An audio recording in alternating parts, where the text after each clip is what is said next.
Nós vamos retomando o nosso estudo do livro Missionários da Luz, de André Luiz, Psicografia do Chico.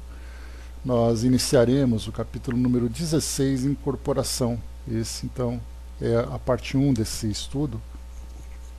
E nós tivemos, nas atividades anteriores de André Luiz, passagens importantes, né, de apoio, de aprendizado, de auxílio, né, que ele prestava. Principalmente nós vimos ali naquele caso da reencarnação de Segismundo, várias etapas que nós fomos acompanhando. E no último capítulo, inclusive, no capítulo 15, intitulado Fracasso, nós vimos André Luiz acompanhando Aniceto em outro caso de gestação, no caso de uma jovem que já havia praticado 2 abortos. Então ela optou pelo terceiro aborto. Na verdade, ela negligenciava a reencarnação, e ela acabou então, devido principalmente ao assédio que ela tinha, que ela sofria de obsessores, ela acabou então perdendo esse bebê. Então André Luiz viu ali um caso de gestação muito diferente daquele acompanhado de Segismundo, né, que tinha todo o apoio do plano espiritual, um planejamento bastante detalhado, que foi também observado, né? E nesse caso dessa gestação acabou não dando certo, acabou não vingando aquele planejamento, e aí então, né, um triste desfecho que nós também acompanhamos por aqui. Aí nesse capítulo 16, então, mudando de assunto, nós vimos no primeiro capítulo, né, a parte da psicofonia. Agora nós temos a parte de incorporação. E, né, a psicografia foi o primeiro capítulo, depois veio outros casos que nós estudamos, a gestação. Agora então, incorporação é o título desse capítulo número 16. Então nós vamos a ele, aqui André Luiz agora, partindo para outras atividades. Diz assim então o texto: prosseguindo em meus estudos sobre os fenômenos mediúnicos de variada expressão, sempre que meus serviços habituais me permitiam, regressava à crosta aprendendo e cooperando no grupo em que Alexandre funcionava na qualidade de orientador. Minha frequência, porém, em virtude das obrigações por mim assumidas em nossa colônia espiritual, não podia ser assídua, razão porque procurava aproveitar as mínimas oportunidades a fim de enriquecer as minhas experiências. Numa das reuniões a que compareci, um dos cooperadores de nossa esfera aproximou-se do compassivo instrutor e pediu humilde: nossos companheiros encarnados, em solicitações sucessivas, insistem pela vinda do irmão Dionísio Fernandes, atualmente recolhido, como sabeis, numa organização de socorro. Alegam que a família se encontra inconsolável, que haveria conveniência na visita dele e que seria interessante ouvir um antigo companheiro de lutas doutrinárias. Enquanto Alexandre ouvia em silêncio, o simpático colaborador prosseguiu depois de ligeira pausa: estimaríamos receber a devida autorização para trazê-lo. Poderia incorporar-se na organização mediúnica de nossa irmã Otávia e fazer-se ouvir de algum modo diante dos amigos e familiares.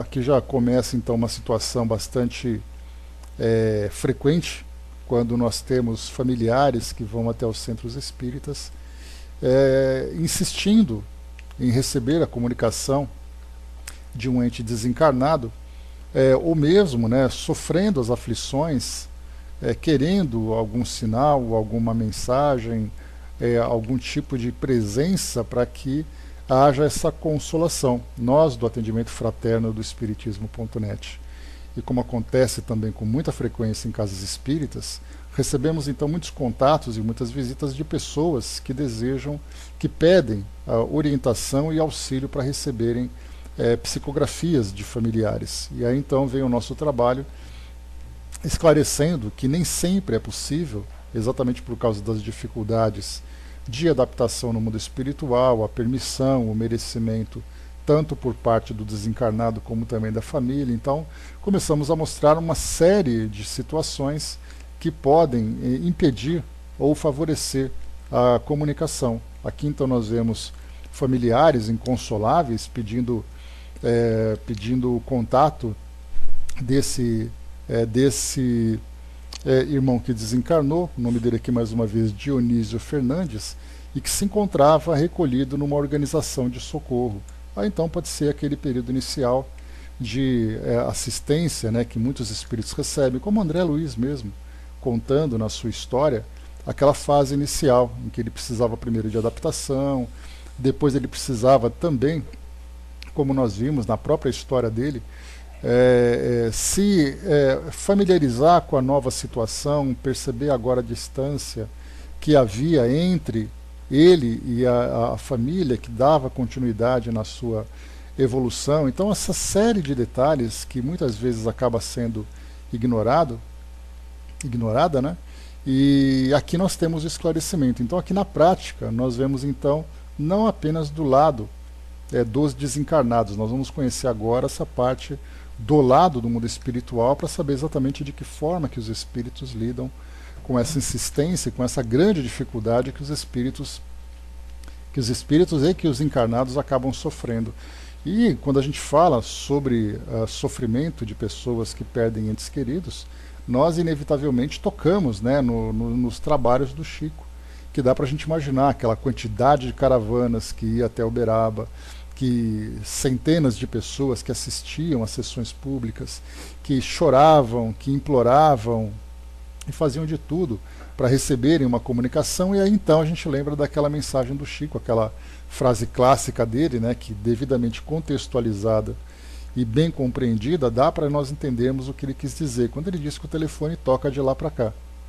Então quer dizer, nós pedimos ajuda e os espíritos então respondem quando for conveniente, quando for possível. E aqui nós veremos exatamente um caso em que os familiares e os encarnados, né, que colaboravam, que eram colaboradores nos trabalhos da Casas Espíritas, contando também com o senhor Dionísio, e aí então pediram do lado de cá, e aí então o telefone tem que responder do lado de lá, e não somos nós que determinamos, né? Bom dia, Dudu. Então veremos aqui uma situação exatamente dessa, uma situação dessa natureza.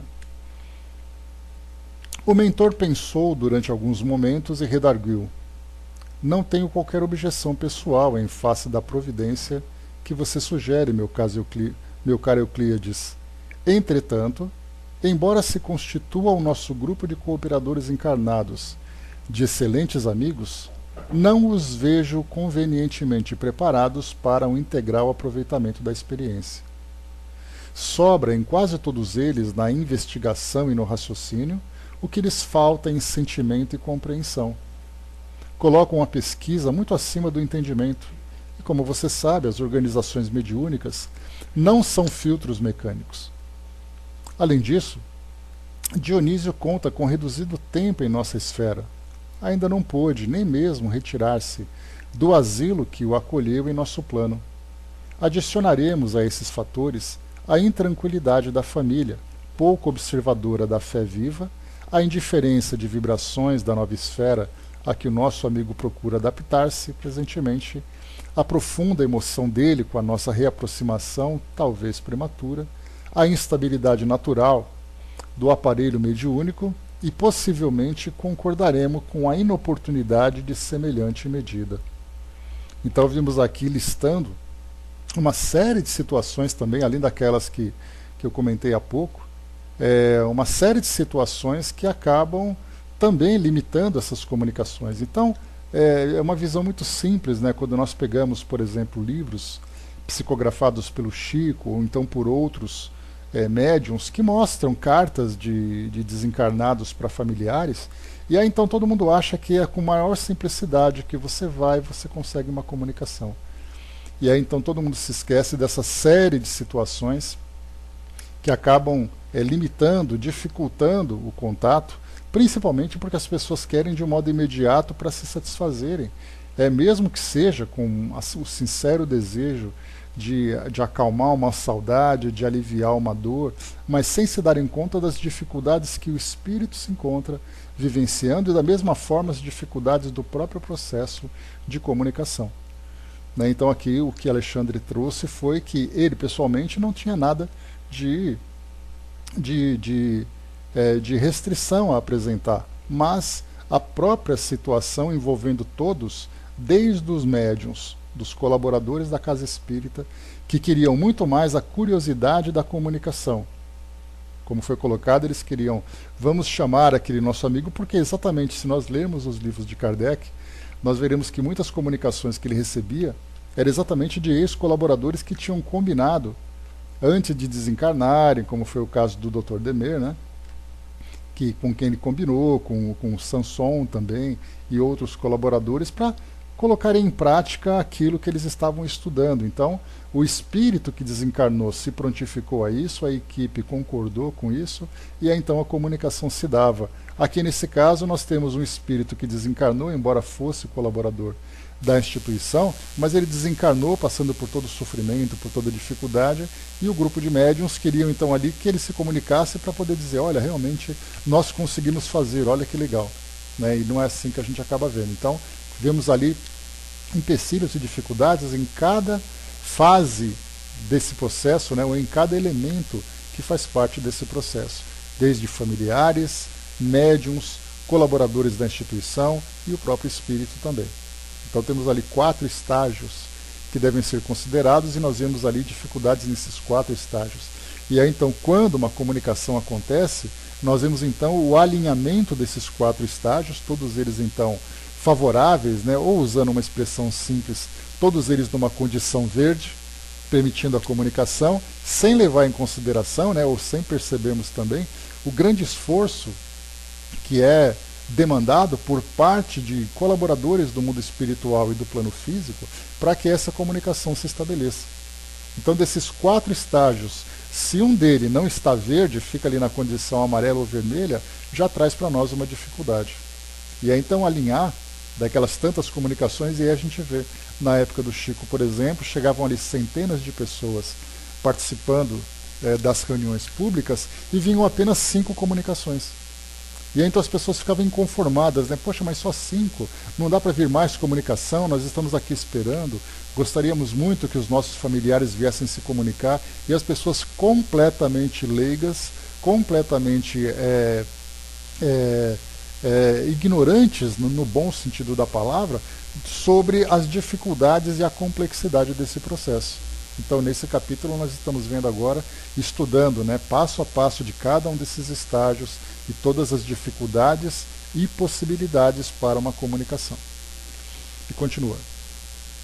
Euclides, o interlocutor, advogando o pedido veemente do círculo, não se desencorajou e insistiu. Reconheço que a vossa palavra é sempre ponderada e amiga. Concordo em que não alcançaremos o objetivo desejado. Todavia, reitero-vos a solicitação. Ainda mesmo que o fato não ultrapassasse a feição de simples experiência, é que existem irmãos esforçados aos quais muito devemos aqui, no trabalho do bem diário ao próximo sofredor, e sentiríamos felicidade em demonstrar-lhes o testemunho do nosso reconhecimento e estima sincera. Alexandre sorriu com a generosidade que lhe era característica e observou. Só possuo razões para endossar seus pedidos. E já que você insiste na providência para atender aos companheiros que se sentem igualmente credores de sua confiança e estima, pode avisá-los de que Dionísio virá. Eu mesmo cuidarei de trazê-lo pessoalmente. E como Euclides agradecesse tocado de imensa alegria, Alexandre encerrou a conversação acrescentando: faça a promessa para a noite de amanhã. É sempre mais fácil dar com alegria que receber com acerto. Afastamo-nos, porque eu interrogasse quanto ao processo fenomênico de incorporação, o benigno instrutor esclareceu de boa vontade. Mediunicamente falando, as medidas são as mesmas adotadas nos casos de psicografia comum, acrescentando-se, porém, que necessitaremos proteger com especial carinho o centro da linguagem na zona motora, fazendo refletir no auxílio magnético sobre todos os músculos da fala, localizados ao longo da boca, da garganta, laringe, tórax e abdômen. Então aqui nós falamos sobre todos os órgãos e todos os músculos, todo o sistema que faz parte da fala, né? Porque De uma forma simplificada, nós pensamos que a fala se resume na boca. E aí nós temos então cordas vocais, nós temos a respiração, nós temos toda a parte da boca, língua, dentes, lábios, né, tudo isso fazendo parte desse processo. Então aqui o que nós vemos, né, inicialmente na comunicação em si, a dificuldade das comunicações. E aí depois nós começamos então a ver qual é exatamente o grau de dificuldade para uma psicofonia, que nós vimos inicialmente, e depois agora da psicografia, desculpem, inicialmente, e agora da psicofonia, que aí então já entra naquela parte chamada então de incorporação. Lembramos que o Kardec não utilizava essa palavra, ele utilizava a expressão de médium falante.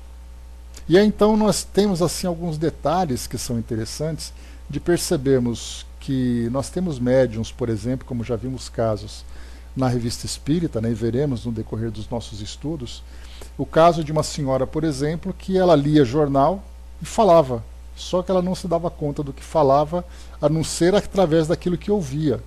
Então ela não tinha consciência do que falava, ela acompanhava o que ia sendo falado, enquanto a comunicação se dava, mas ela tinha domínio do seu corpo, então ela lia jornal, ela prestava atenção em outras coisas, diferentemente da incorporação, que é quando então o espírito toma conta, né, ele controla o corpo do médium. Então nós vemos no livro dos médiuns que o que Kardec chamava de médium falante não é exatamente um caso de incorporação, que embora não seja a expressão correta para o fenômeno, já que não há uma incorporação, como o caso da possessão que nós vimos, mas há um controle motor por parte do espírito, através, né, da influência no sistema nervoso do médium, então ele consegue trazer essa comunicação. Então nós vemos uma diferença entre aquilo que hoje nós chamamos de incorporação, porque na verdade o médium, olhando de uma forma exterior, ele incorpora a personalidade do espírito.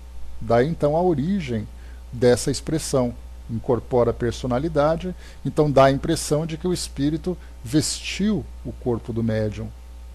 E no caso do médium falante, ele não necessariamente tem esse controle. Mas vamos aqui então acompanhar os detalhes e também a complexidade desse fenômeno. A Cindizinha colocou, então, nem toda psicofonia acontece em incorporação. Nos tempos de hoje, sim, de todas as comunicações de psicofonia que eu já observei, já estudei, eu não vi nenhuma que fosse diferente dessa incorporação completa. Mas no caso de Kardec, ele faz essa menção de que pessoa simplesmente, o espírito fala através da pessoa, mas a pessoa continua lúcida, é como se fosse uma psicografia mecânica, em que o espírito apenas toma conta do braço do médium, como aconteceu também em outro caso que Kardec relatou, uma senhora prestando atenção em outra coisa e o braço dela mexendo sozinho. Ela não fazia ideia do que estava sendo escrito, e o espírito então controlava mecanicamente o seu braço, diferente de outros processos de psicografia. Então, daquilo que eu tenho visto, né, sempre que eu acompanhei e vi alguma psicofonia, assim, né, e não vi tantas, né, mas as poucas que eu vi, dava para perceber que realmente o médium incorporava a personalidade do espírito. Então o espírito controlava o corpo dele todo, falava, gesticulava e tudo mais, diferentemente de casos que Kardec relatou. Então eu pessoalmente nunca vi nenhum caso que seja diferente desse em que há a incorporação completa, mas, né, para quem trabalha com mais frequência, para quem já tem mais experiência, né, acompanhando esses casos de psicofonia, talvez veja alguma coisa diferente, em maior ou menor grau. O Arnaldo colocou, né, não ocorre uma interpretação fluídica do perispírito ao perispírito? Sim, sem dúvida, né, começa por essa influência do perispírito, depois há o controle do sistema nervoso do médium, naturalmente, que o espírito controla, e aí então se dá a comunicação. Mas no caso, quando a gente fala sobre essa parte de incorporação, essa visão leiga que se tem hoje fala exatamente que o espírito incorpora no médium, né, toma conta do corpo dele, penetrando no seu corpo, como foi o caso que nós vimos da possessão. Né? Mas, como a gente já viu, existe exatamente essa afinidade fluídica entre médium e o espírito, e aí então, através da transmissão do pensamento, da vontade do espírito sobre o corpo do médium, e aí então ele tem esse controle. nessa interpretação não poderíamos entender uma incorporação fluídica? Pois é, é uma questão de palavras, né, Arnaldo? Os espíritos sempre falam para nós que nós precisamos nos entender através das palavras. Então, poderíamos ter essa parte de até mesmo incorporação fluídica acaba não sendo, porque na verdade é uma mistura que há entre os dois fluidos, né? Então, como nós vamos imaginar um fluido incorporando o outro fluido? Então, na verdade, existe uma mistura, uma mesclagem, em que a vontade do espírito se dá sobre a vontade do médium, porque o médium se coloca numa condição passiva e o espírito se coloca numa condição ativa. Agora, quando nós temos um caso, por exemplo, de obsessão, em que há uma incorporação obsessiva, vamos dizer assim, né? Pois é, mas se você imaginar o perispírito como sendo energia, as energias se misturam. Então não é uma energia entrando na outra. Até mesmo a parte de incorporação para essa parte de energia, ela acaba não tendo exatamente ali um contato, né? Um fluido vestindo o outro, vamos dizer assim, né? E no caso da obsessão, que nós temos, é a vontade de um espírito obsessor sobre o médium, mas aí nesse caso é exatamente ali o domínio que ele tem. Ele então submete o espírito, a mente do encarnado, pela sua força moral, diferentemente do que acontece numa psicografia, numa psicofonia comum, em que o médium se coloca à disposição. Então nós vemos assim naqueles casos, o médium então fica naquele estado de concentração, fica naquela condição passiva, aí o espírito vem com toda a suavidade, domina então ali o seu sistema nervoso e começa então a transmitir. E até nesse caso nós temos a psicofonia que é consciente e a psicofonia que é inconsciente. Vários médiuns, depois de um trabalho de psicofonia, desculpem, ele também não tem consciência do que ele falou. Então ele pode escrever ou falar consciente ou inconsciente ou semiconsciente. Eu tenho o caso, por exemplo, que de uma vizinha minha que ela é médium da Umbanda, e quando ela faz o trabalho dela, ela fica muitas vezes horas incorporada. E nessas horas incorporadas, quando ela retorna a sua consciência, quando ela sai do estado de transe, ela não se lembra absolutamente nada do que aconteceu. E aí no caso da Umbanda a gente pode colocar todos aqueles ingredientes, não apenas a fala, mas a postura, dança, uso de substâncias, como é o caso de espíritos que ingerem bebidas alcoólicas, fazem uso de tabacos, né, charutos, cachimbos, cigarros e tudo mais. E aí então quando ela volta ao seu estado, ela não se lembra de nada disso. E tudo isso aconteceu numa incorporação em que ela ficou totalmente inconsciente. Agora, há casos daqueles médiums que ficam bem conscientes, eles vão acompanhando tudo, diferentemente do que acontece num caso de trabalho de desobsessão, em que o médium fica ali lúcido, ou fica ali atento a tudo aquilo que o espírito apenas ele falar. Se deixar, o espírito, um obsessor, sai virando mesa, sai quebrando tudo. Então não é o que acontece, né? A mesma coisa acontece, né? Então o João de Deus também, né, Osmar, e dentre outros tantos médiums, né?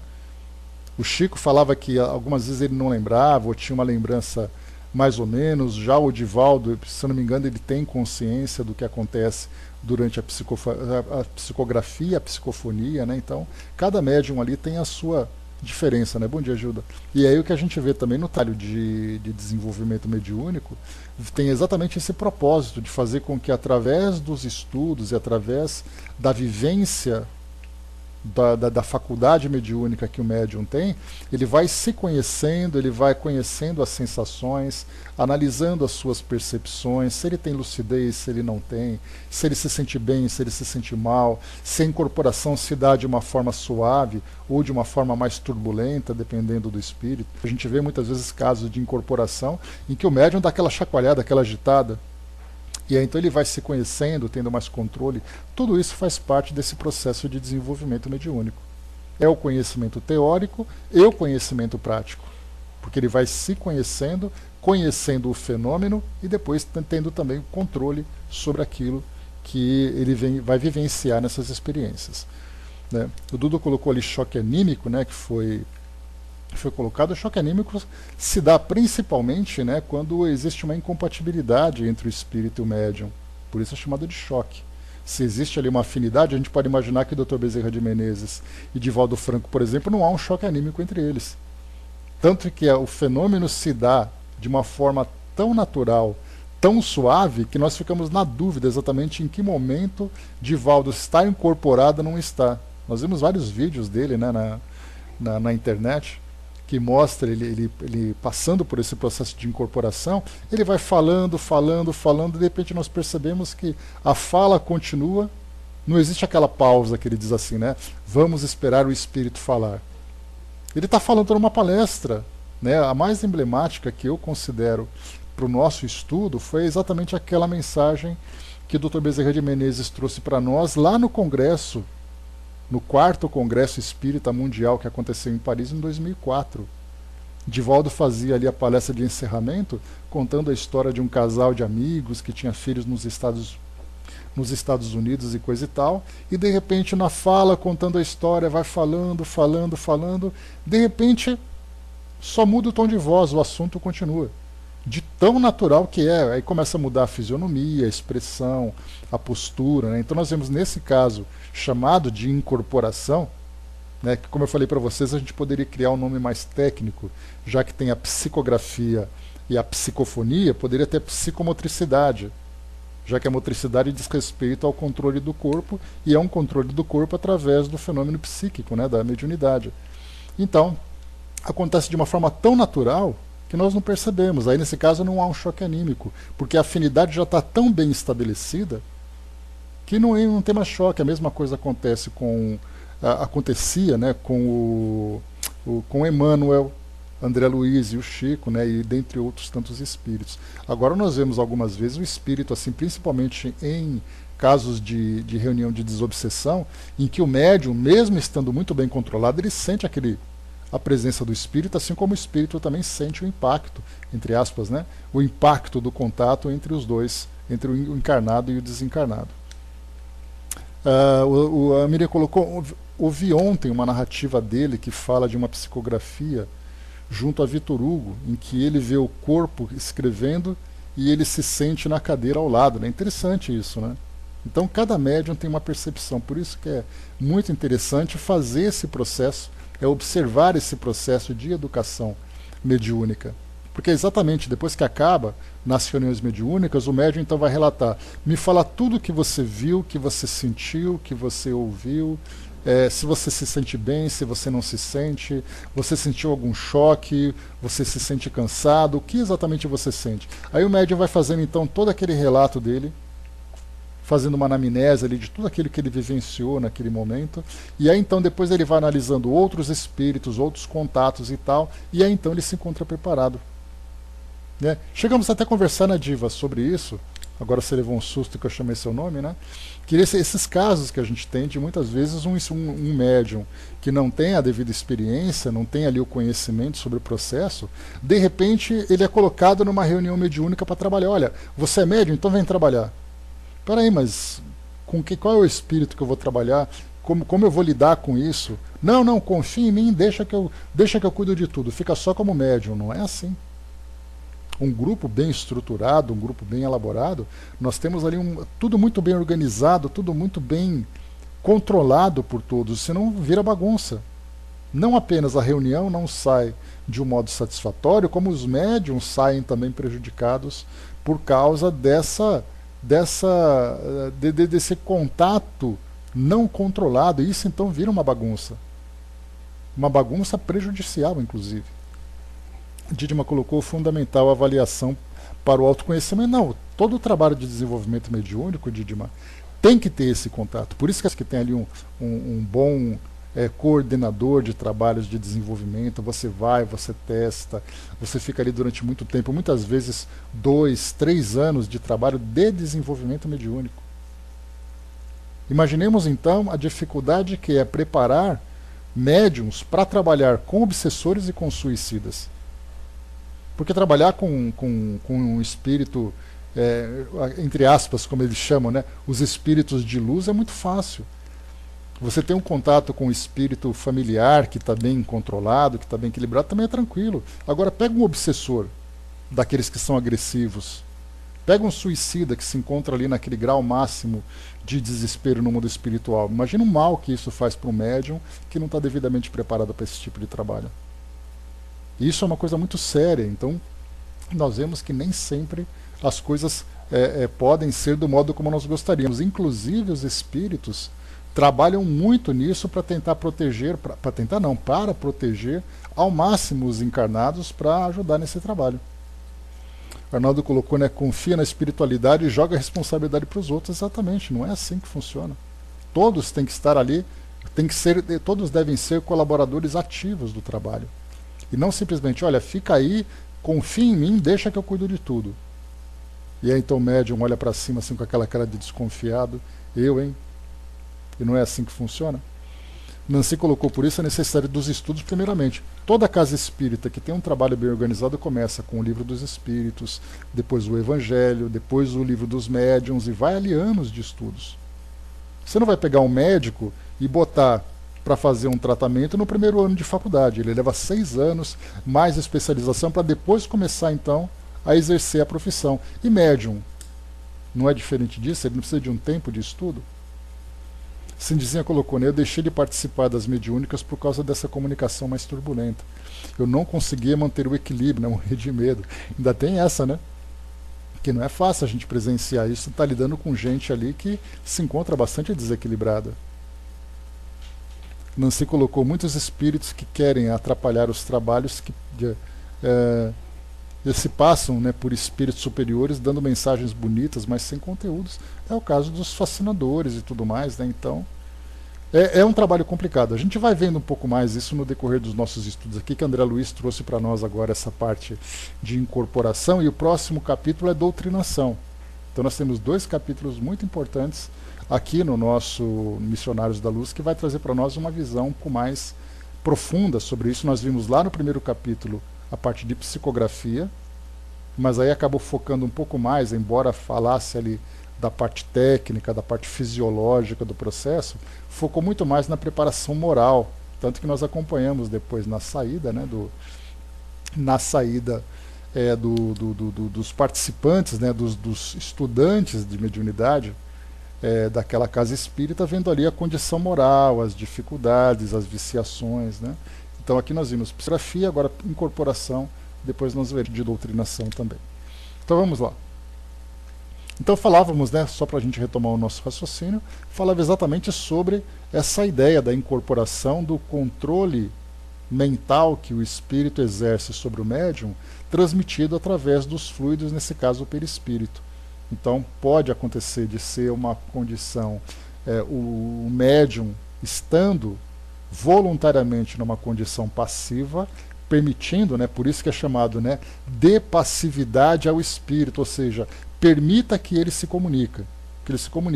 Se eu estou dando permissão, eu permito que o espírito então me controle dentro daquilo que ele precisa. Agora, no caso de uma obsessão, a coisa acontece de uma forma muito mais agressiva, porque o espírito simplesmente submete o encarnado involuntariamente, muitas vezes até, muitas vezes não, sempre contrariado, fazendo aquilo que não deseja. E aí então o exercício, né, ou o domínio, né, de uma mente mais forte sobre uma mente mais fraca. E essa mente mais fraca, entre aspas, é exatamente aquela mente que vem sendo controlada, que vem sendo dominada, vem sendo minada durante um certo período. Continuando então, vamos lá. Então aqui falava, né, com o Alexandre então esclarecendo André Luiz.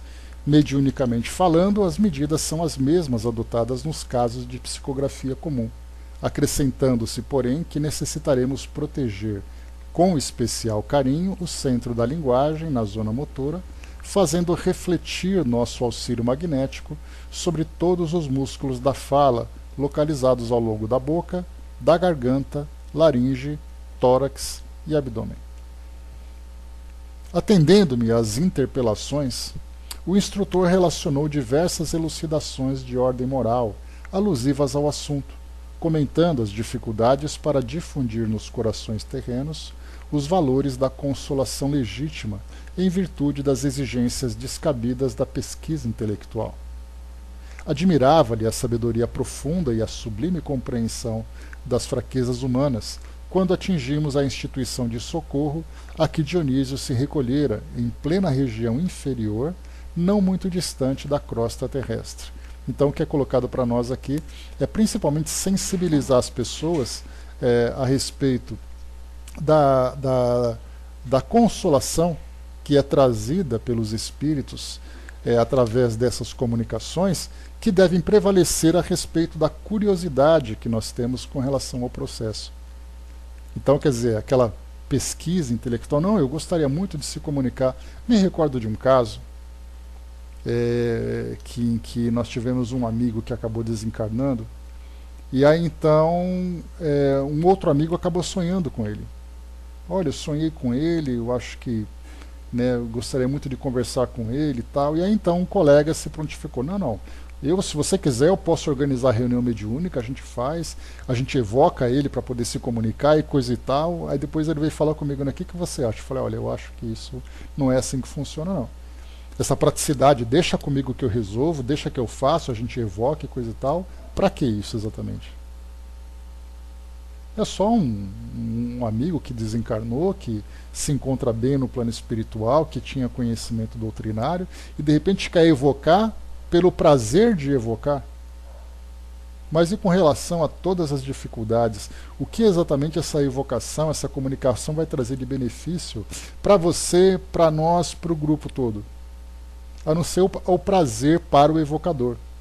Olha só, eu pus em prática aquilo que eu sei fazer. Peraí, mas a troco do que exatamente? Por isso então, inclusive a família nem tinha qualquer tipo de intenção, era só algo que havia se prontificado, se quiser eu resolvo. Então por isso foi colocado para nós aqui, com relação a elucidações. Não pode ser, Osmar, pelo contrário, tem que ser assim algo realmente necessário. E nós vemos essa necessidade em muitas famílias que realmente sofrem. Nós temos ali pessoas, familiares, que perdem a vontade de viver pela dor intensa que existe nessa separação. Então, nesse caso, há realmente, dentro das possibilidades, há realmente a necessidade de ali uma motivação, não necessidade, uma motivação para fazer essa comunicação. Agora, chamar, não, vamos chamar porque eu sei que é possível. E aí vai chegar para o espírito, e aí, como é que você está? Você está bem? Estou. Ah, então tá bom. O que mais que você vai conversar? Vai ficar puxando o assunto? Apenas para poder ocupar o tempo, Então, infelizmente, nós encontramos muito isso. Por isso é colocado para nós, um instrutor relacionou diversas elucidações de ordem moral alusivas ao assunto, comentando as dificuldades para difundir nos corações terrenos os valores da consolação legítima, em virtude das exigências descabidas da pesquisa intelectual. Então, infelizmente, nós encontramos muito isso. E é por isso que, até mesmo dentro no meio doutrinário, nós encontramos muito mais aqueles que gostam do livro dos médiuns do que do Evangelho segundo o Espiritismo. Porque o livro dos médiuns é não apenas o manual dos evocadores, como foi o primeiro nome, mas também ali é o parque de diversões da doutrina espírita, falar com os espíritos. Mas falar o que, com quem e para quê. Eis então aí as questões de ordem moral que é importante disseminar no coração das pessoas. Marião colocou, nisso é perigoso e quem garante que vai ser a pessoa evocada mesmo. Ainda tem essa, Deseja tanto evocar que os espíritos permitem que seja feita uma evocação. Agora, para que você vai tirar o pobre do espírito que se encontra lá em dificuldade? Isso é coisa de... Esse caso que eu contei para vocês era uma desencarnação que aconteceu há 3, 4 dias. Você imagina, 3, 4 dias depois, não, a gente pode chamar sempre porque Kardec chamava. Olha só a situação descabida que a gente encontra, Admirava-lhe a sabedoria profunda e a sublime compreensão das fraquezas humanas. Então, atingiu ali a instituição de socorro. Entendendo-se com os espíritos do bem, consagrados aos serviços do amor cristão, em zonas semelhantes, conduziu-me à presença do recém-desencarnado que se mantinha sob forte excitação. Então, olha só a situação do espírito. Era espírita, era colaborador, mas ele se encontrava ainda muito agitado por esse processo. Dionísio, falou-lhe Alexandre bondoso após a saudação usual. Lembra-se do nosso grupo de estudos espiritualistas? Como não? Como não? E com que saudades, suspirou o interlocutor. Nossos amigos do círculo pedem a sua presença, pelo menos por alguns minutos, prosseguiu o mentor gentil, e deliberei conduzi-lo até lá, para que você fale não somente a eles, mas também aos familiares. Que ventura! Exclamou Dionísio, quase chorando de contentamento. Ouça, porém, meu amigo, tornou Alexandre sereno e enérgico. É indispensável que você medite sobre o acontecimento. Lembre-se de que você vai utilizar um aparelho neuromuscular que não lhe pertence. Nossa amiga Otávia servirá de intermediária. No entanto, você não deve desconhecer as dificuldades de um médium para satisfazer as particularidades técnicas de identificação dos comunicantes, diante das exigências de nossos irmãos encarnados. Compreende bem? Sim, replicou Dionísio, algo desapontado. Estou agora no mundo da verdade, não devo faltar a ela. Recordo-me de que muitas vezes recebi as comunicações do plano invisível através de Otávia com muitas prevenções, e não raro vacilei, acreditando-a vítima de inúmeras mistificações. Alexandre, muito calmo, observou. Pois bem, agora chegou a sua vez de experimentar.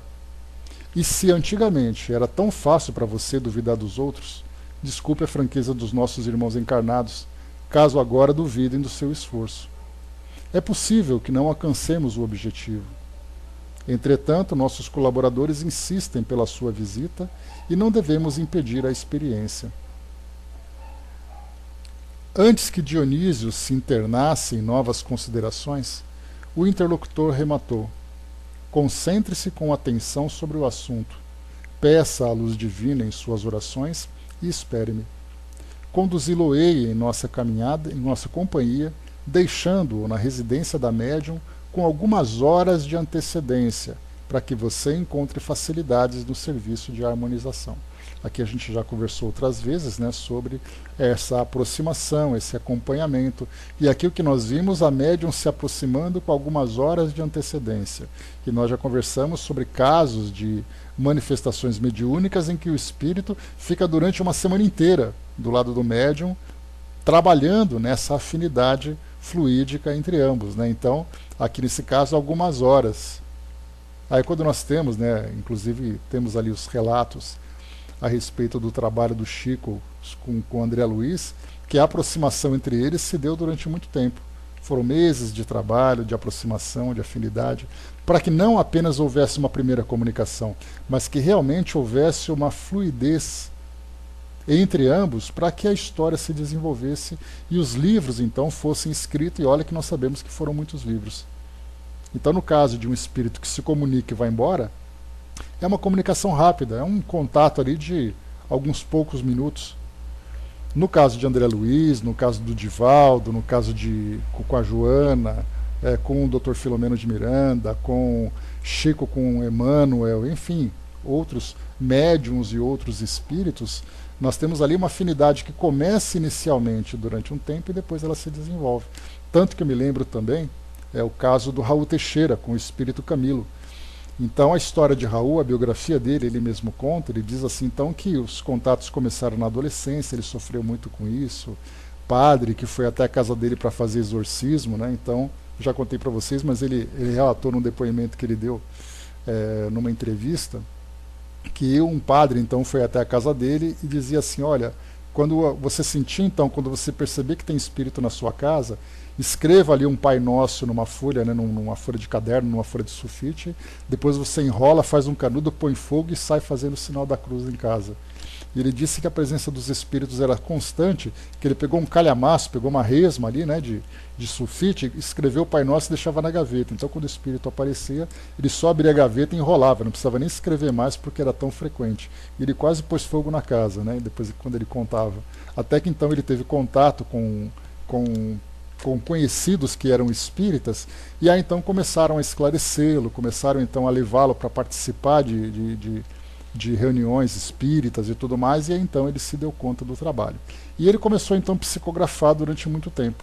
Ele psicografava mensagens que iam chegando, as mensagens iam aumentando de quantidade. Inclusive eu tenho, né, aquela prima minha que vocês conhecem, eu acompanhei desde o início do desenvolvimento mediúnico dela até quando ela parou de fazer esse trabalho. Então eu tenho todas as mensagens que ela me mandava.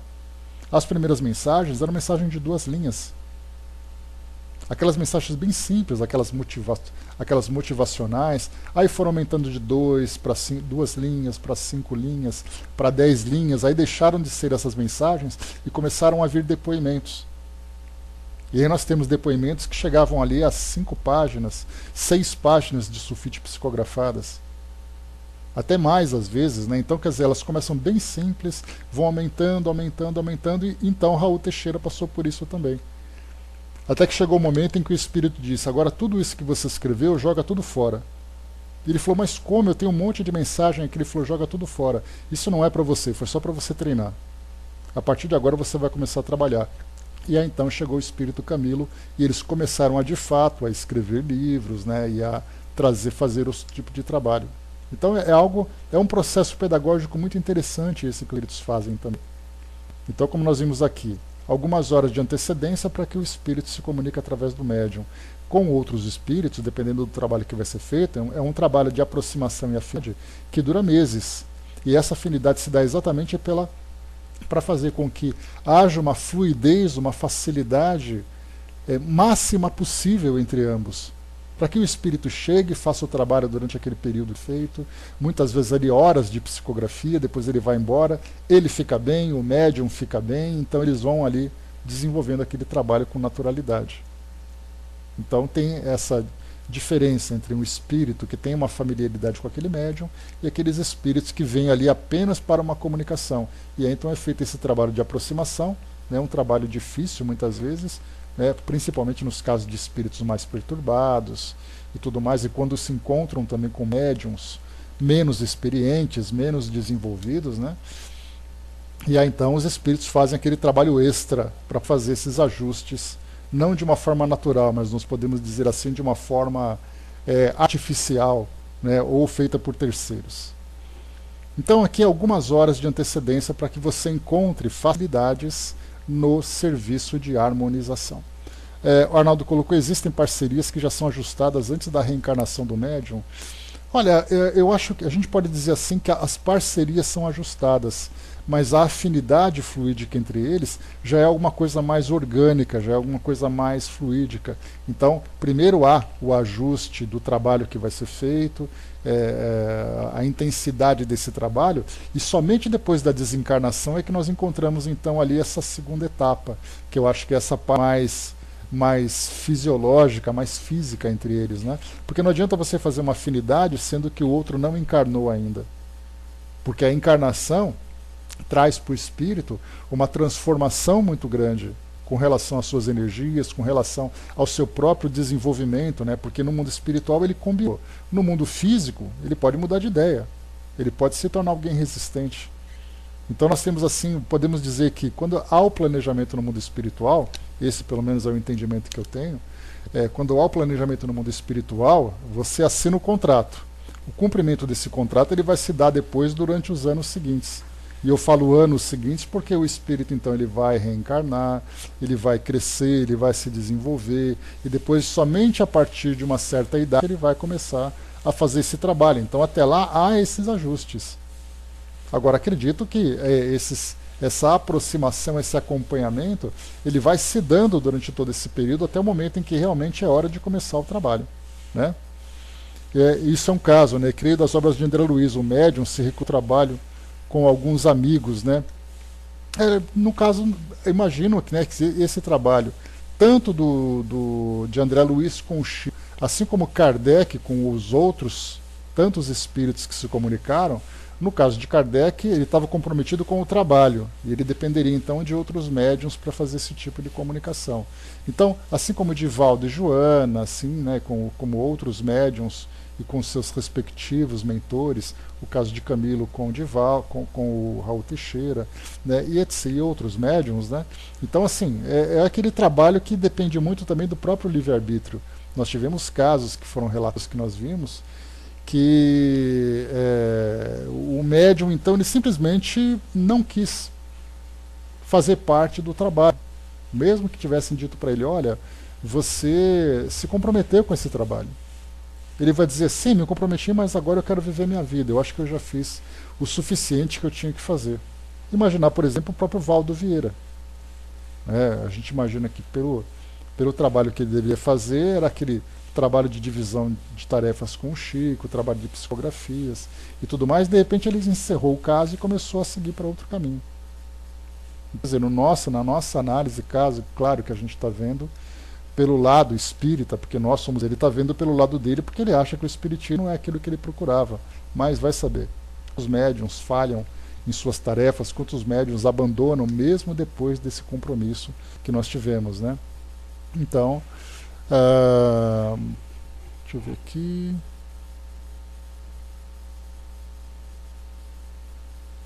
Tá. Então, nesse caso a gente tem assim, tem essas recusas, tem essas dificuldades, então há o ajuste fluídico e também o próprio livre-arbítrio do médium também que precisa se comprometer, né? E continuando aqui para nós, vamos lá para a gente só caminhar mais um pouquinho, a gente já termina aqui.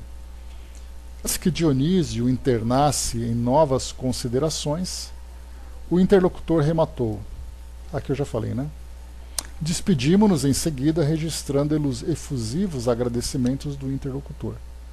O caso interessava-me, por isso mesmo roguei a permissão de Alexandre para acompanhá-lo de mais perto.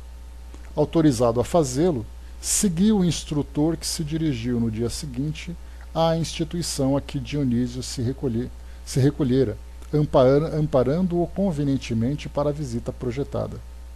Com a gentileza de sempre, Alexandre guiou-nos até a moradia da médium Otávia, onde Euclides, o benevolente amigo da véspera, nos aguardava cheio de atenções. Então Otávia é a médium, Euclides era o espírito, que fazia parte ali do grupo de trabalho, né? O prestimoso mentor despediu-se com delicadeza extrema e, deixando-me em companhia dos novos colegas, acrescentou: a reunião dos companheiros encarnados terá início às 20 horas. Todavia, entre 18 e 19 horas, estarei aqui de regresso, a fim de acompanhá-los ao nosso núcleo de serviço. E fixando-me, concluiu bondosamente: aproveite a aproximação de Euclides, meu caro André. Um bom trabalhador tem sempre proveitosas lições a ensinar. Euclides, sorrindo, agradeceu comovido e conduziu-nos ao interior doméstico, enquanto Alexandre se afastava noutra direção. Detivemo-nos em humilde aposento. Nessa parte da casa, explicou-nos o guia acolhedor, nossa irmã Otávia costuma fazer meditações e preces. A atmosfera reinante aqui é por isso confortadora, leve e balsâmica. Estejam à vontade. Em vista de ser hoje um dos dias consagrados ao serviço mediúnico, terminará ela os trabalhos da refeição da tarde mais cedo, a fim de orar e preparar-se. Olha só, aquilo que a gente conversou, acho que semana passada ou retrasada, ela termina as tarefas de casa e entre as 18 e 19 horas, já que às 20 horas começa o trabalho, ela se recolhe em concentração para a oração e para o preparo. E nós conversamos, né, quantos médiuns trabalham o dia todo, nem sempre fazem isso de má vontade, né, são as circunstâncias que acabam pesando. Trabalha desesperadamente, pega aquele trânsito infernal, chega subindo as escadarias, derrubando o livro no meio da escada porque está atrasado, senta-se à mesa mediúnica e começa então a fazer o trabalho. Olha a diferença daquele que se recolhe, que medita, que se prepara, para que o trabalho então se dê com mais naturalidade. E por isso nós vemos então o trabalho que os espíritos têm para fazer com que essa comunicação se dê da forma mais natural possível. Mas o médium, sem dúvida nenhuma, não se preparou devidamente para isso. Algumas vezes por impossibilidade, outras vezes até por negligência, como nós já vimos em tantos e tantos casos. Consultei o mostruário do grande relógio da parede, não longe de nós, que marcava precisamente 16 horas, e manifestei o desejo de ver a nossa irmã que atuaria naquela noite como intermediária entre os dois planos. Deixando Dionísio no aposento a que me referi, Euclides conduziu-me à pequena cozinha, onde uma senhora idosa se mantinha atenta à preparação de alguns pratos modestos. Tudo limpeza, ordem e harmonia doméstica. Notei-a, porém, algo pálida, abatida. Ouvindo-me a inquirição discreta, o companheiro informou: Otávia é uma excelente colaboradora de nossos serviços espirituais, mas, pela força das provas necessárias à redenção, permanece unida a um homem ignorante e quase cruel. Enquanto o companheiro brutal está ausente, nas horas do ganha-pão, a casa é tranquila e feliz, porquanto a nossa amiga não oferece hospedagem às entidades perturbadoras da sombra. Todavia, quando o infeliz Leonardo penetra este pequeno domínio, a situação se modifica, porque o pobre esposo é um legítimo canteiro espinhoso no jardim deste lar. Faz-se acompanhar de perigosos elementos das zonas mais baixas. Não conseguiu ele identificar-se com a missão espiritualizante da esposa? Perguntei com interesse. Não, de modo algum, explicou Euclíades sem titubear. Não é novo para a compreensão elevada. Contudo, é teimoso nos erros que lhe são próprios. Permite que a consorte nos ajude, em vista da insistência de parentes consanguíneos dele, dedicados à nossa causa e que, influenciados por nós, não lhe permitem afastá-la. A tarefa, porém, não é muito fácil, porque se Otávia é dócil aos espíritos do bem, o esposo é obediente aos cultivadores do mal. Basta, às vezes, traçarmos um programa construtivo para a colaboração dela, para que Leonardo, cedendo aos portadores da treva, nos perturbe a ação, criando-nos grandes dificuldades. Percebendo que o abatimento da médium não me passava despercebido, Euclíades acrescentou: Tão logo prometi ontem alegremente a vinda de Dionísio, desejoso de incentivar o bom ânimo dos amigos encarnados, contando com o concurso mediúnico de nossa irmã, piorou a situação psíquica do esposo imprevidente. Leonardo amanheceu hoje mais nervoso que de costume, embebedou-se pouco antes do almoço, insultou a companheira humilde e chegaram mesmo a infligir-lhe tormentos físicos. Assustada, a bondosa senhora sofreu tremendo choque nervoso que lhe atingiu o fígado, encontrando-se no momento sob forte perturbação gastrointestinal. Por isso, a alimentação dela foi muito deficiente durante o dia e não tem podido manter a harmonia precisa da mente para atender com exatidão aos nossos propósitos. Já trouxe diversos recursos de assistência, inclusive a cooperação magnética de competentes enfermeiros espirituais, para levantar-lhe o padrão das energias necessárias, e só por isso é que a pobrezinha ainda não tombou a camada, embora se encontre bastante enfraquecida, apesar de todos os socorros. Nós já vimos um texto do próprio André Luiz, que ele falava, né, texto de mensagens, né, não eram livros, né, como nós vemos aqui, aquelas mensagens edificantes, né, e numa delas ele fala exatamente sobre o choque que o corpo físico sofre quando existe um desequilíbrio psíquico, um desequilíbrio emocional. E ele falava sobre as nossas posturas, ele falava sobre as nossas atitudes, as nossas ideias, como o nosso corpo sofre quando nós nos desequilibramos psiquicamente. Então, o cuidado quando nós falarmos, o modo como nós conversamos com as pessoas, a opinião que nós damos, a forma como nós recebemos, muitas vezes, as contrariações ou as contrariedades, né, que infelizmente faz parte do nosso dia a dia, exatamente para que nós fiquemos muito atentos àquilo que acontece no nosso corpo.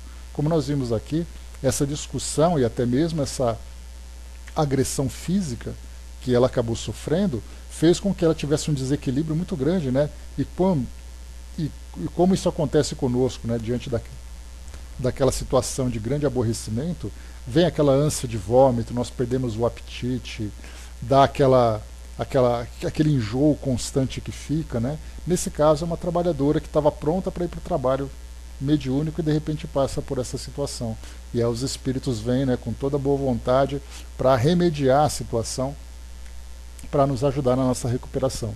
Então, André Luiz chama muito a atenção para que nós tenhamos esse autocontrole, para fazer com que a nossa vida seja mais saudável possível, mas as contrariedades vão acontecendo, né? Quantas dificuldades nós temos na saúde, nos relacionamentos, na parte financeira. Muitas vezes você vai para a rua e no meio do trânsito surge aquele grande aborrecimento e nós nos envolvemos e tal, aí estraga o nosso dia e aí então vem aquele reflexo, né? Estragou meu dia, eu chego em casa, estrago o dia de quem já está lá, quem está lá vai estragar o dia daquele que está ali sob a sua orientação, e aí então vai aquela cadeia, né, de desequilíbrio afetando um ao outro, né? Por isso ele mesmo diz, sejamos nós a estação final do mal. Então, se por acaso algo nos atingir, nós temos que retomar o equilíbrio para evitar que esse mesmo mal seja repassado para outras pessoas. Então, ele mesmo fala isso em muitas mensagens que ele traz para nós, assim como outros tantos espíritos também. E continuando, algo desapontado, Euclides considerou após curto silêncio. Como sabe, a harmonia não é realização que se improvise. E se nós, os desencarnados devotados ao bem, estamos em luta frequente pela nossa iluminação íntima, os médiuns são criaturas humanas, suscetíveis às vicissitudes e aos desequilíbrios da esfera carnal. Oh! Exclamei, fixando a pobre mulher. Não teremos alguém que a substitua? Ela está quase cambaleante. Todos os serviços exigem preparo, treinamento, observou o meu interlocutor sensatamente. E não poderemos trazer alguém que faça as vezes de Otávia, de um instante para outro. Não supõe que ela deveria ser feliz para ser mais útil? Indaguei. Quem sabe? Respondeu Euclides com intenção. A mediunidade ativa e missionária não é incompatível com o bem-estar.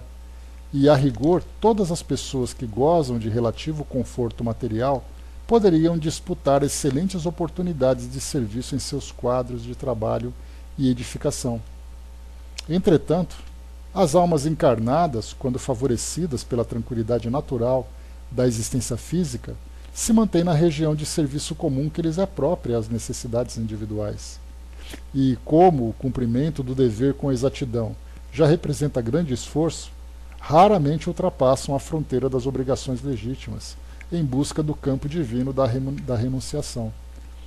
A luta intensiva, porém, dilata as aspirações íntimas. O sofrimento, quando aceito a luz da fé viva, é uma fonte criadora de asas espirituais. Aqui, então, também merece um comentário. O que Euclides passa para André Luiz é exatamente isso.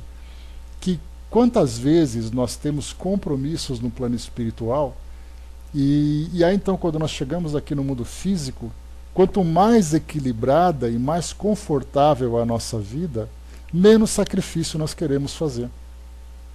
Porque a nossa vida está tão certa, então eu faço aquilo que eu preciso fazer, eu trabalho os meus horários, eu tenho ali as minhas obrigações e só. Além disso, você vai ter que fazer ali, abrir mão de algumas coisas para poder fazer um trabalho de autodoação, um trabalho ao próximo, sei lá, qualquer tipo de tarefa dentro de uma missão que se assumiu. Então, por isso que nós vemos assim que aqueles que assumem esse compromisso de trabalho dentro da caridade e que também traz ali a sua dor pessoal, faz esse trabalho com maior intensidade, porque vê exatamente nessa tarefa algo que possa fortalecê-lo e aliviá-lo. Então é engraçado que quanto mais confortável nós estamos, mais relaxados nós ficamos. Então assim, a gente faz apenas aquilo para manter o que foi conquistado, mas nada além daquilo. Por isso é colocado, né?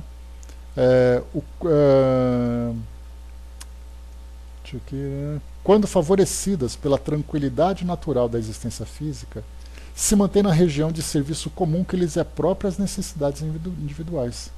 E como o cumprimento do dever com exatidão já representa grande esforço, raramente ultrapassam a fronteira das obrigações legítimas.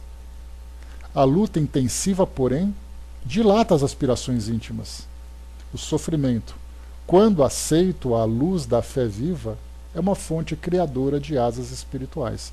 Então, é aquele sofrimento, né? Bem-aventurados os aflitos.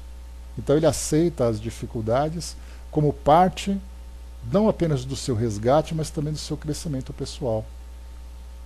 Então nós percebemos assim que o crescimento espiritual ele se dá de uma forma muito mais lenta para aqueles que têm uma vida certinha.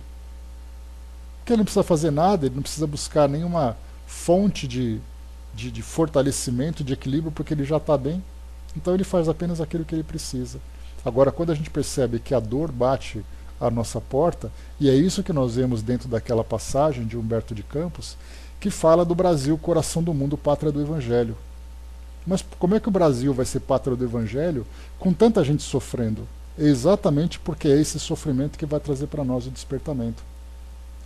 Do contrário, nós encontramos nações, por exemplo, aqui no nosso planeta, que tem uma vida, um padrão social tão bom que as pessoas simplesmente se espiritualizam ou buscam ali alguma crença, alguma religião por parte de uma educação.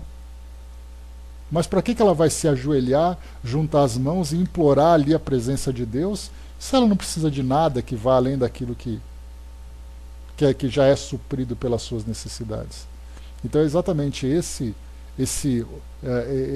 país que nós vivemos, que traz tantas dificuldades, que traz tanto sofrimento, é exatamente o impulso que se tem para poder fazer com que nós nos espiritualizemos. Então, quando nós até fizemos esse estudo, o Brasil então se tornará a pátria do Evangelho, ele vai virar o paraíso. Não é o paraíso, não. Porque nós não estamos prontos para o paraíso, nós somos espíritos ainda muito imaturos. E se nós caímos nesse relaxamento do paraíso, pode ter certeza que do paraíso para o inferno é um pulinho. Então, na verdade, o nosso país ele é um celeiro de almas, porque ele nos permite esse crescimento através exatamente isso. Nós temos que nos sensibilizar com a dor do outro, nós temos que buscar a consolação e o fortalecimento espiritual através das nossas próprias lutas. Então aqui é exatamente o local onde nós temos a possibilidade de nós nos desenvolvermos. Na próxima encarnação eu quero nascer na Noruega, um dos melhores países do mundo para se viver. Você acha que você vai se desenvolver espiritualmente do jeito que você é, vivendo todas aquelas facilidades? Um bom salário, um bom país para se viver, uma boa residência, uma vida tranquila. Você acha que você vai crescer espiritualmente nessas condições? Você acha que está pronto para isso? É a pergunta que se faz. Então, cá estamos, né, no nosso cadinho de transformação, passando, né, por essa mudança, por essa depuração, através da dor. Felizes de nós que temos as nossas lutas. Pobre daquele que não tem luta, porque ele simplesmente não se dá o trabalho de crescer. Para finalizar o nosso estudo, vamos lá. A essa altura, os esclarecimentos fraternos, a essa altura dos esclarecimentos fraternos, o companheiro sorriu e observou. Formulando semelhantes considerações, não queremos dizer que a mediunidade construtiva deva ser apanágio dos corações algemados à dor. Isso não. As missões da espiritualidade superior pertencem a todas as criaturas de boa vontade. Apenas expressamos a nossa convicção de que almas existem, fervorosas no ideal do bem e da verdade, que se valem dos obstáculos para melhor escalarem o monte da redenção divina. Então, corrigindo aqui o que ele está querendo dizer, mediunidade não significa sofrimento. A mediunidade é um trabalho que nós assumimos. O sofrimento faz parte do nosso grau evolutivo. Se eu já tive um grau evolutivo mais elevado, e eu tenho ali o compromisso, eu assumi esse compromisso de trabalhar junto à mediunidade, eu vou ser um médium sem necessariamente passar por um sofrimento, mas porque eu me desprendi do sofrimento. Não é a mediunidade que vai me tirar dessa condição. Uma coisa é o trabalho que eu faço, a outra coisa é o meu crescimento espiritual. Então nós não pensemos, né, que a mediunidade está necessariamente relacionada com a dor. A dona da casa terminara a tarefa de aprofundar o jantar humilde, de aprontar o jantar humilde, e antes que o esposo voltasse ao lar, dirigiu-se ao quarto íntimo, em que, conforme a notificação de Euclides, costumava fazer as suas preces preparatórias. Penetramos o aposento em sua companhia. Euclides acomodou Dionísio ao lado dela, e enquanto a médium se concentrava em oração, o dedicado amigo aplicava-lhe passes magnéticos, fortalecendo os nervos das vísceras e ministrando, ao que percebi, vigorosas cotas de força, não somente às fibras nervosas, mas também às células guiais. Não sei o que são células guiais. Mas, enfim, fez ali um trabalho físico com ela. Dona Otávia pedia a Jesus bastante energia para o cumprimento de sua tarefa, comovendo-nos a sua rogativa silenciosa, simples e sincera. Meditou na promessa que os amigos espirituais haviam levado a efeito na véspera, relativamente à comunicação de Dionísio, recém-desencarnado. Procurava dispor-se ao concurso mediúnico eficiente, tentando isolar a mente das contrariedades de natureza material. Aos poucos, sob a influenciação de Euclides, formou-se um laço fluídico que ligou a médium ao próximo comunicante. O companheiro que preparava o trabalho recomendou ao amigo desencarnado falasse a Dona Otávia, com todas as suas energias mentais, organizando o ambiente favorável para o serviço da noite. Dionísio começou a falar-lhe de suas necessidades espirituais, comentando a esperança de fazer-se sentir junto à família terrena e dos antigos colegas de aprendizado espiritualista, notando eu que a médium lhe registrava a presença e a linguagem em forma de figuração e lembrança, aparentemente imaginárias na tarefa do pensamento.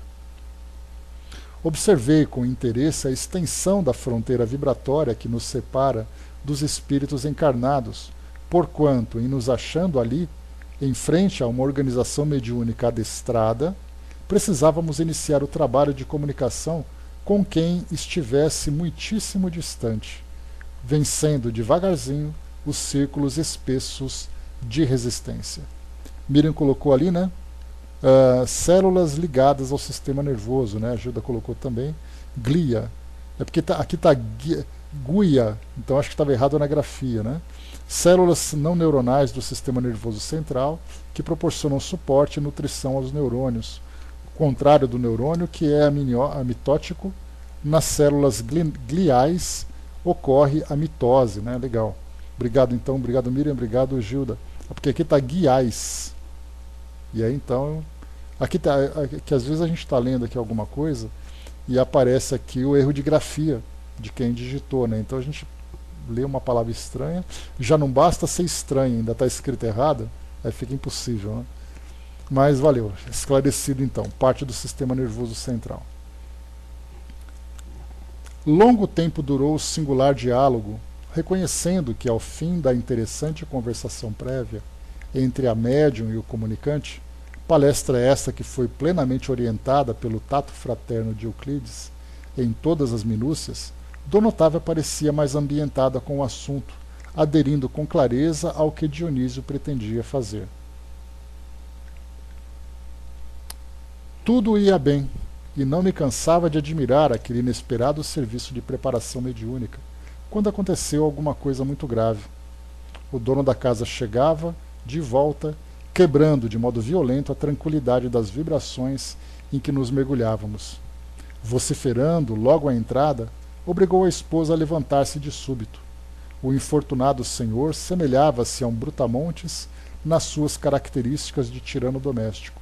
Algumas entidades galhofeiras e perversas constituíam-lhe o séquito. Então a gente para por aqui, pessoal. Então a gente é bem na hora dessa cena, quando ele abre a porta, batendo e gritando, aí então vem ali cenas dos próximos capítulos. Então na quarta-feira a gente continua a partir desse ponto, quando nós veremos, né, a presença perturbadora do esposo, as companhias espirituais que incitavam essa situação, ao papel da nossa protagonista, que é agora a Dona Otávia, e também o trabalho de André Luiz e de Euclides e também dos outros espíritos que estavam ali dando suporte diante dessa situação toda. Então olha que reviravolta, hein, Nancy? Vamos nos preparar, na quarta-feira tem mais aqui para o nosso estudo, né? Então, pessoal, parando por aqui. Página 169, no momento, então, que o senhor Leonardo entra em casa quebrando a